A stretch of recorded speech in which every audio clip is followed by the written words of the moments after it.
प्रश्नावली 1.3 में देखिए अपरिमेय संख्या को सिद्ध करने पर आधारित प्रश्न है। जैसे कि पहला नंबर सवाल है √5 को अपरिमेय संख्या सिद्ध करना है। √5 को क्या करना है? अपरिमेय संख्या सिद्ध करना है।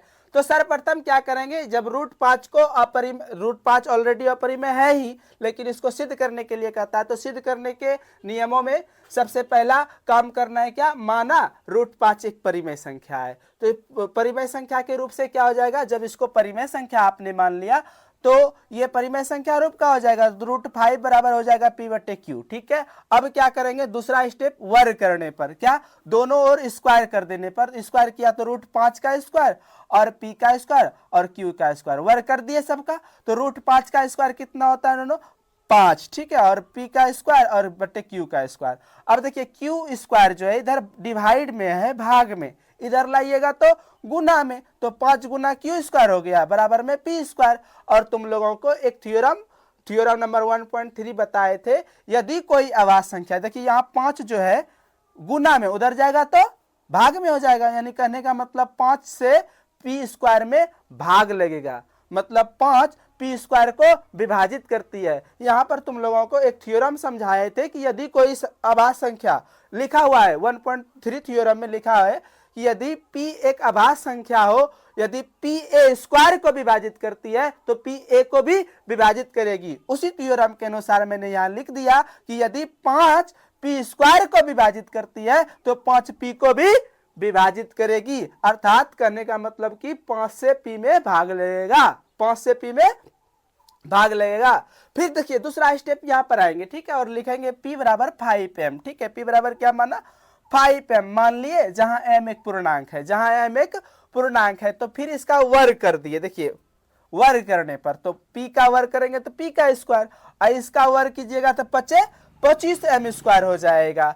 ठीक है, अब देखिए थोड़ा ध्यान से कि p स्क्वायर जो है यहाँ पर 5 गुना q स्क्वायर के बराबर है, तो इस p स्क्वायर के बदले हम लिख दिए 5 गुना q स्क्वायर, 5 गुना q स्क्वायर, कट गया 25m स्क्वायर। तो देखिए अब बचा क्या? 5m स्क्वायर, अब बराबर में इधर बचा q स्क्वायर। अब देखिए फिर वही सिस्टम लागू होता है कि 5 इधर गुना में, उधर जाएगा तो भाग में, करने का मतलब 5 q स्क्वायर को विभाजित करती है, तो फिर वही थ्योरम लागू करेंगे 1.3, यदि 5 q स्क्वायर को विभाजित करती है तो 5 q को भी विभाजित करेगी, करेगी कि नहीं करेगी?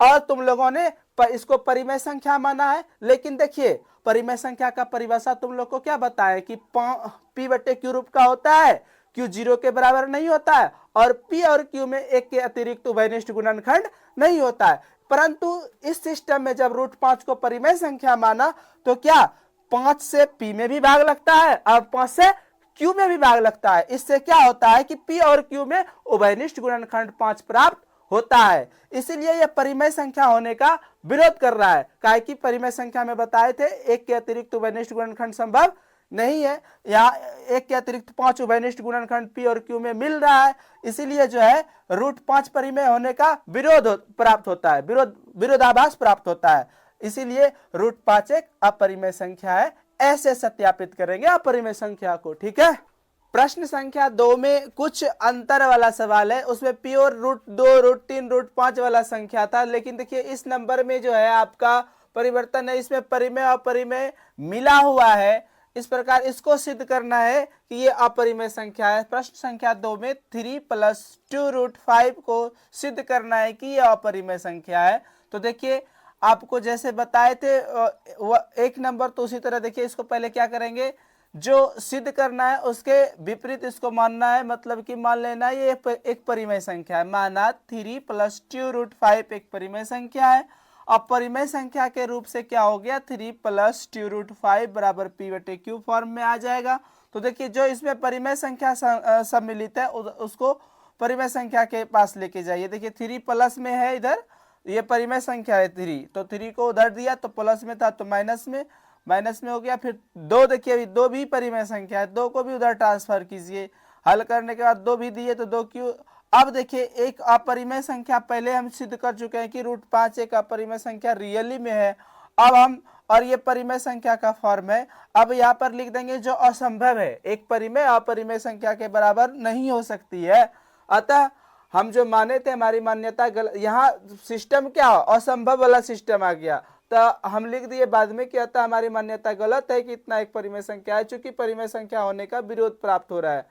तो अतः हमारी मान्यता गलत है कि 3 + 2√5 एक परिमेय संख्या है, इसलिए 3 + 2√5 एक अपरिमेय संख्या होगी।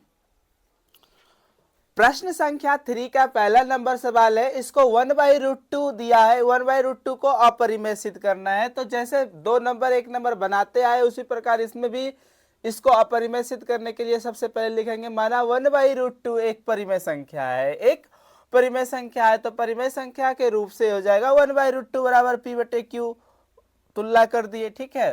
तो फिर क्या हो गया, देखिए कोई भी अपरिमेय संख्या बटे में रहे तो हर परिमेयकरण करना चाहिए, ये गणितीय नियम है कि इसको हर परिमेयकरण करके लिखना चाहिए। तो इसका देखिए हर परिमेयकरण कर दिया, अब क्या हर से नीचे ऊपर गुना करते हैं हर परिमेयकरण में, तो कर दिया। अब देखिए √2 गुना 1 तो √2 होगा, √2 गुना √2 2, और बराबर में p/q होना ही है। अब 2 इधर भाग में है, इधर आएगा तो गुना में, तो √2 इधर रखे और 2 को इधर ट्रांसफर किए तो क्या हो जाएगा 2p/q। इस प्रकार जो है अब यहाँ लाके हम लोग लिख देंगे क्या, जो असंभव है, एक परिमेय संख्या अपरिमेय संख्या के बराबर नहीं हो सकती है।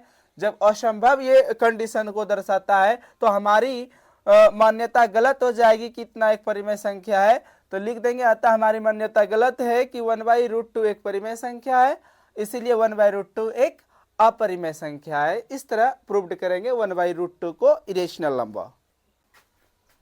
प्रश्न संख्या 3 का दूसरा नंबर है 7√5 को अपरिमेय संख्या सिद्ध करनी है। तो देखिए पहले जो बनाते थे उसी तरह इसको भी 7√5 को एक परिमेय संख्या मान लेना है, उसके बाद परिमेय संख्या के रूप से 7√5 बराबर p/q हो जाएगा।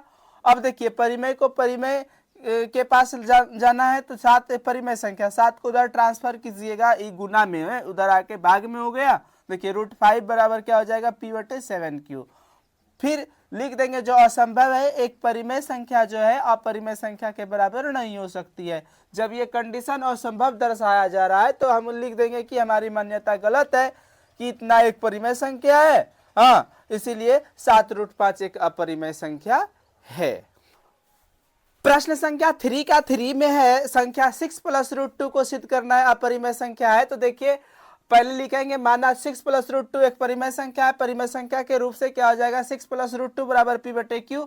और फिर देखिए परिमेय संख्या को परिमेय संख्या के साइड में कर लीजिए, 6 परिमेय संख्या है और p/q भी परिमेय संख्या का फॉर्म है। तो इसको जो है 6 को उधर ट्रांसफर किया, इधर प्लस में है तो उधर माइनस में, 6 बटे में कुछ था 1 डाल दिया, ठीक है।